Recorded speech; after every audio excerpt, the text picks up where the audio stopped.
Hello বন্ধুরা, আজকে একটা রান্না নিয়ে তোমাদের সামনে চলে এলাম। দই কাতলা। দই কাতলা করছি আজকে। যদিও আমি নিজে এই রান্নাটা প্রথমবার করছি, তবুও তোমাদের সাথে শেয়ার করার চেষ্টা করছি। তোমরা দেখে অবশ্যই আমাকে জানিও যে তোমাদের কেমন লাগলো। দেখো, আমি কাতলা মাছের পেটিগুলোকে ভালো করে ভেজে নিয়েছি, ভেজে তুলে রেখেছি।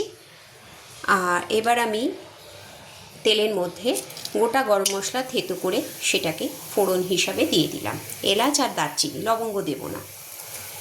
এবার আমি এখানে দেখো একটা মশলা পেস্ট করে রেখেছি, সেটা হচ্ছে পেঁয়াজ, অল্প একটু আদা, অল্প একটু রসুন আর অল্প একটু গোটা জিরে, সেটাকে বেটে রেখেছি।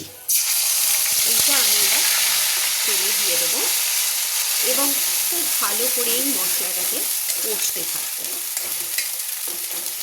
খুব ভালো করে মশলাটাকে আমি এবার কষবো। দেখো বন্ধুরা, এটা কষতে কষতে গা থেকে তেল ছেড়ে ছেড়ে এসছে। এবার এর মধ্যে আমি আর একটা মশলা করে রেখেছি, সেটা হচ্ছে কাজু, পোস্ত আর দই, তিনটে জিনিস একসাথে মিক্সিতে আমি পেস্ট করে নিয়েছি। আমি দইটা দিয়েই ওটাকে পেস্ট করেছি, কোনো জল দিইনি। কাজু আর পোস্তটাকে দই দিয়েই পেস্ট করেছি।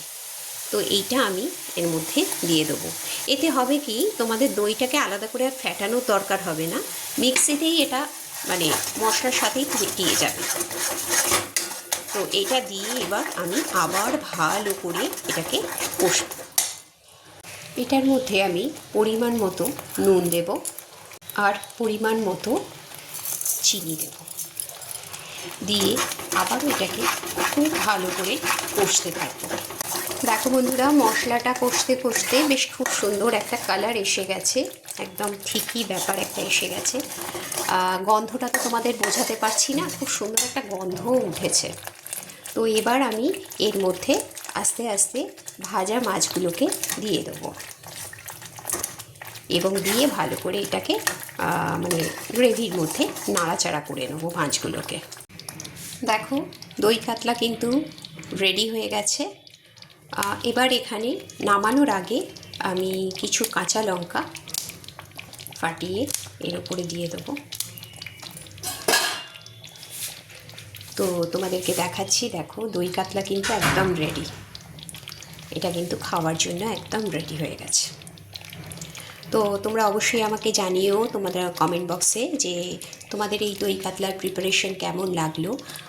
তোমাদের কাছে যদি অন্য রকমভাবে কিছু প্রিপারেশন জানা থেকে থাকে সেটাও তোমরা বলতে পারো, মানে এর মধ্যে অন্য কিছু অ্যাড করলে যদি খেতে ভালো লাগে বা অন্য রকমের কিছু। কারণ আমি তোমাদের প্রথমেই বলেছি যে আমি প্রথমবার দই কাতলাটা করছি, একদম ফার্স্ট টাইম।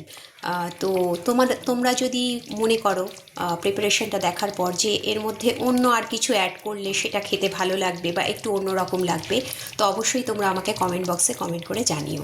আর এই প্রিপারেশনটাও তোমাদের কেমন লাগলো সেটাও অবশ্যই আমাকে কমেন্ট বক্সে কমেন্ট করে জানিও।